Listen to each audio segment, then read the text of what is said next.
Nem ivott, de azt mondja, az útpatkán defektet kapott, és nem tudta irányítani a kocsiját. Több mint 100 km/órás sebességgel ütött el két kisgyereket, akik nagymamájukkal és nagynényükkel éppen a Dunapartra mentek sétálni. A zebra előtt a járdán álltak, és már nem tudták elrántani a száguldó autó elől a gyerekeket. Zoltai Marci 4,5, Petra 1,5 éves volt. A Zoltai családból a nagymamának és a nagynéninek vasárnaponként általában az volt a feladata, hogy a 17 hónapos Petrát és 4,5 éves testvérét Marcit délutáni sétára vigyék. Ezen a hétvégén is a már korábban megszokott útvonalukat követték. Arra azonban ők sem számíthattak, hogy a zebra előtt a járdán egy 100-zal száguldó Volvóval találkoznak. Át akartak menni a zebrán, álltak a busz mögött és várták, hogy mikor megy el a busz, hogy nyugodtan átmehessenek.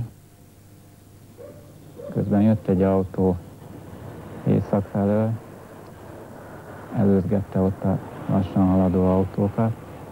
Aztán, ahogy az egyik hosszú előzésből látott egy kis helyet, oda megpróbált bevágódni, azzal a lendülettel fölment a túloldalon a járdára.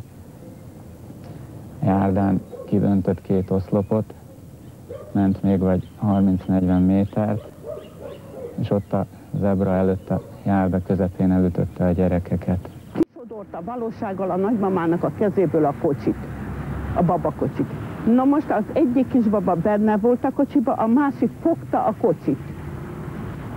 Ezeket sajnos elcsapta a kocsi, és repültek egész odáig az oszlopig. Ott nekivágottak a betonoszlopnak, a kőkerítés és a betonoszlop közé szorult be a kocsi, a gyerekek azok kiestek, az egyik le a járdára, a másik föl oda arra a gyepes részre.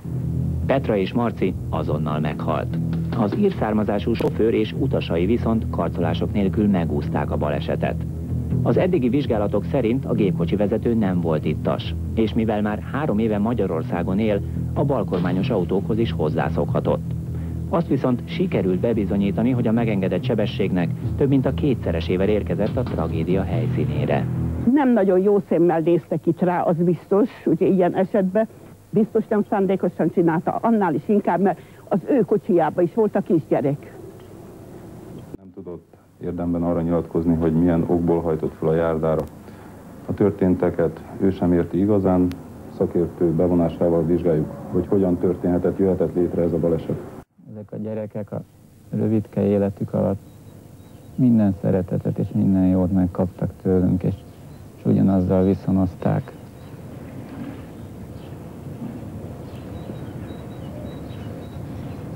És mindenkinek nagyon hiányoznak. A családnak, az ismerősöknek. Mindnyájan úgy vezetünk, mint a bolondok. De legalább lakott területen nagyon kéne vigyázni a gyerekeinkre. Volt, aki nem is fogta föl, hogy mit is mondtunk neki.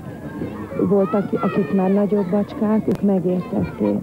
De elsősorban azzal kötötték össze, hogy betegség, kórház, és meg fognak gyógyulni. Tehát igazán a halál nekik még nem jelent kézzelfogható dolgot.